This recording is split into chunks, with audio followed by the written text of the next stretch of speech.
Застанавме зад факултетските, зад универзитетските предлози и сугестии.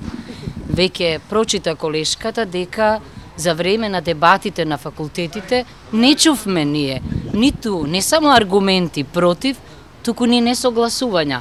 Одеднаш сега се појави една група, граѓанска иницијатива, чии аргументи не сме ги чуле, веројатно денеска ќе ги соопштат. Она што и вие и ние го прочитавме беше дека се оградуваат од инсинуациите, никого не сме инсинуирале во универзитетската заедница, ниту пак во комуникацијата со владата и министерството, никого не сме сатанизирани, ние само излековме со официјални мислења, предлози и сугестии на соодветно место.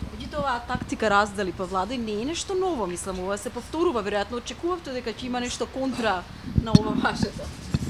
За жал, крајно невообичаена тактика, затоа рековме ние дека бизарно звучи, наместо во училниците, наместо во универзитетските клупи да разговараме и да размениме мислења.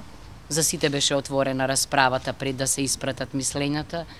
Навистина е непристојно сега во хотел да разговараме со своите колеги.